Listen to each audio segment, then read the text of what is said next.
Hi friends, இன்றைக்கி நம்ம ஜீரக சம்பா சிக்கன் தம் பிரியாணி தான் வந்துட்டு எப்படி செய்கிறதுன்னு பார்க்க போகிறோம்.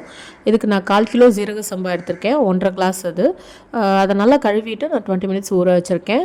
1/2 கிலோ சிக்கன், 3 மீடியம் சைஸ் வெங்காயம், 3 மீடியம் சைஸ் தக்காளி, ஒரு கைப்பிடி புதினா, 3/4 கைப்பிடி கொத்தமல்லி தழை, 2 ஸ்பூன் இஞ்சி பூண்டு பேஸ்ட்டு, 3 பட்டை, 3 லவங்கம், ஒரு பிரிஞ்சி இலை, ஒரு ஏலக்காய், ஒரு அன்னாச்சி பூ, 1/4 spoon chilli powder, 1/4 spoon ghee, 100 ml வந்து குக்கிங் ஆயில் எடுத்துக்கிறேன். இப்போ நான் அடிகனமான பாத்திரம் வந்துட்டு பிரியாணி செய்யறதுக்கு எடுத்துக்க போகிறேன். நான் குக்கரே எடுத்துக்கிறேன் இதுக்கு. இப்போ நான் ஆயில், கீ இது ரெண்டுத்தையும் ஆட் பண்ணிவிட்டு நம்ம எடுத்து வச்சுருக்க ஸ்பைசஸ்லாம் இதில் நான் ஆட் பண்ணிக்கிறேன். அது நல்லா பொரிஞ்சதுக்கப்புறம் நீல வாக்கில் கட் பண்ணி வச்சுருக்கேன் வெங்காயத்தை வந்து இதில் ஆட் பண்ணிக்கிறேன். வெங்காயம் எப்பயுமே வந்து நல்லா கோல்டன் ப்ரௌன் கலரில் வந்துட்டு வர வரைக்கும் வதக்கணும் நம்ம. உங்களுக்கு டக்குன்னு வேணும், உங்களுக்கு கோல்டன் ப்ரௌன் கலரில் வரணும் அப்படின்னா லைட்டாக வந்துட்டு சால்ட் ஆட் பண்ணிக்கோங்க. அது கோல்டன் ப்ரௌன் ஆனதுக்கப்புறம் நம்ம எடுத்து வச்சுருக்க இஞ்சி பூண்டு பேஸ்ட் வந்து இதில் நான் ஆட் பண்ணிக்கிறேன்.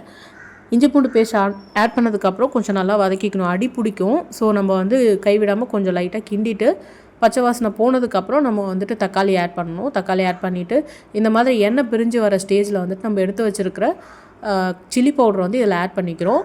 சால்ட்டு நான் டேஸ்ட்டுக்கு எவ்வளோ வேணுமோ அந்த அளவுக்கு நான் சால்ட்டும் ஆட் பண்ணிக்கிறேன். இதை நம்ம நல்லா கிண்டினதுக்கப்புறம் தான் வந்துட்டு புதினா, கொத்தமல்லி இதெல்லாம் வந்து நம்ம இப்போ ஆட் பண்ண போகிறோம். ஸோ புதினா, கொத்தமல்லி ரெண்டுத்தையும் ஒன்றா ஆட் பண்ணிவிட்டு நல்லா கிளறிக்கணும். வந்து இதில் தயிர் ஆட் பண்ணுறோம், புளிப்புக்காக தயிர். நான் இதில் லெமன் காமிக்க மறந்துட்டேன். லெமன் வந்து ஒரு 5 சொட்டு லெமன் மட்டும் வந்துட்டு இதில் ஆட் பண்ணியிருக்கிறேன் நான்.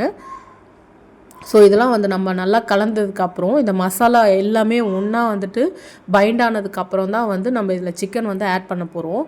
ஸோ அப்போ தான் வந்து சிக்கனுக்கு உள்ளே வந்துட்டு நல்லா அந்த மசாலாலாம் வந்துட்டு உள்ளே போகும். சிக்கன் ஆட் பண்ணதுக்கப்புறம் 3 to 4 மினிட்ஸ் மட்டும்தான் வந்து நம்ம இதை கிளறி விடணும்.